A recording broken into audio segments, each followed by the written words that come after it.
పార్సిగుట్ట నుంచి వచ్చానండి. ఏ సమస్య గురించి వచ్చారు? మేము ల్యాండ్ గురించి వచ్చాము. ప్రజా దర్బార్లో మీ అప్లికేషన్ ఇచ్చారా? ఇవ్వలేదు, వాళ్ళు టైం అయిపోయిందని బయటికి నెట్టేస్తుండ్రు. ఏ సమస్య? ఇదే వ్యవసాయం గురించి. మా మామ 6 ఎకరాలు సంపాదించిండు. అయితే మా అత్తమామ చనిపోయిండు, మా ఆయన కూడా చనిపోయిండు. మా మామ 6 ఎకరాలు సంపాదిస్తే 6 కొడుకులు, మనిషికి ఎకరం వస్తుంది.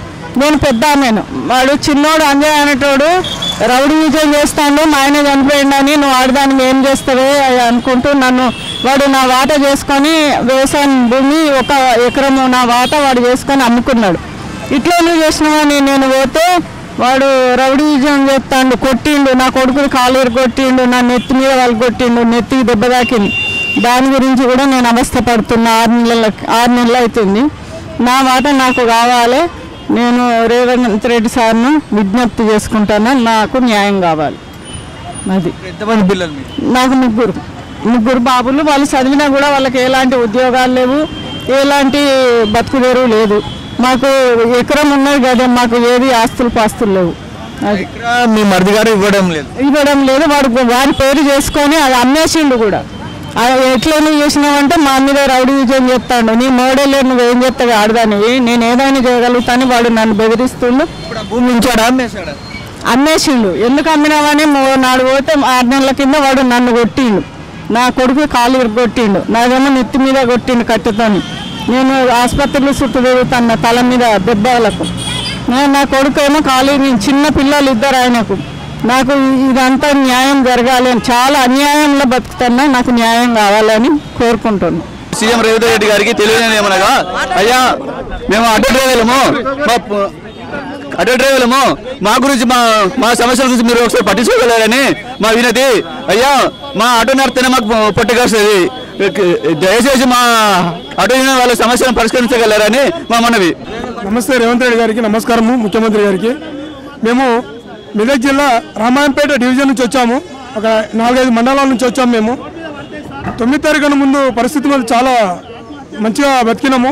9 తారీఖు తర్వాత మా పరిస్థితి మరీ ఘోరంగా తయారైపోతుంది. రోజు రోజుకి చాలా పరిస్థితి ఘోరం తయారవుతుంది. ఈ బస్సు ఫ్రీ అనేది కొంచెం పథకంలో మీరు ఆలోచన చేసి ఒక నిర్ణయం తీసుకోవచ్చని.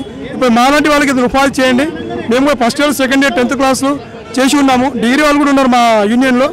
మీరు కొంచెం ఆలోచన చేయగలరని ఆలోచిస్తున్నాము. మా వృత్తి ఏంది, మాకు మీరు ఏం ఉపాధి ఇస్తారు అనేది కొంచెం ఆలోచన చేసి చెప్పగలరని విన్నవించుకుంటున్నాము.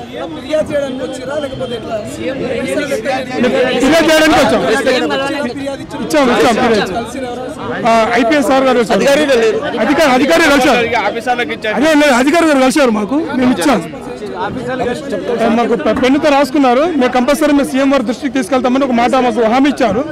సార్ లేరు కాబట్టి హామీ ఇచ్చారు మాకు. ఫ్రీ బస్సు పెట్టే ముందరే కొన్ని ఆటో యూనియన్లతో చర్చలు జరిపే పెట్టినాం. సంవత్సరానికి 12,000 ఇస్తామని చెప్పేసి. సార్ సంవత్సరానికి 12,000 రూపాయలు అంటే ఏలకపోతే మీరు ఒక 1,000 రూపాయలు అంటే ఒక నెలకు 1,000 రూపాయలు, ఒక రోజుకి వచ్చి 33 రూపాయలు, ఒక డ్రైవర్ 33 రూపాయలు పని చేయగలుగుతారా సార్? దాదాపు ఒక రోజుకు 800 నుంచి 900 రూపాయలు సంపాదించుకొని 200 డీజిల్ పోసుకొని ఒక 200 ఫైనాన్స్ కట్టుకొని 400-500 రూపాయలు సంవత్సరం నడిపించుకొని కిరాయి బతుకులు ఉన్నాయి. కిరాయికి జీవించే వాళ్ళం మేము. అలాంటి పరిస్థితి ఈరోజు మాకు ఘోరం అంటే ఘోరంగా తయారైపోతుంది. 33 రూపాయలు రోజుకి ఏం సరిపోతుంది? ఏ విధంగా సరిపోతుంది? మీరే ఆలోచన చేయండి. గవర్నమెంట్ కూడా ఆలోచన చేయాలి. ఒక డ్రైవర్కి ఒక నెలకు 1,000 రూపాయలు ఏ విధంగా ఇస్తారు అని మేము అడుగుతున్నాం. ఒకటి మేము కూడా ఒక చేతి నమ్ముకున్నాం కదా. మేము కూడా ఈఎంఐ ఒక్కొక్కరికి 6 నుంచి 8 వేల వరకు ఒక్కొక్క బండి. పాత బండికి ఒక ఎక్కువ ఉంటుంది, కొత్త బండికి ఒక ఎక్కువ ఉంటుంది. ఆ విధంగా ఫైనాన్స్లు ఉన్నాయి. ఈ ప్రతిసారి మీరు ఈ 12,000 అంటే 12,000 ఏం సరిపోతుందో మాకు అర్థం అవ్వట్లేదు. నెలకు ఒక 6,000 నుంచి 8,000 వరకు ఇస్తా అంటే మేము సంతోషపడతాం. లేకపోతే ఉన్న ఫైనాన్స్లో బండి అన్ని బండ్లకి ఫైనాన్స్ క్లియర్ చేసేయండి.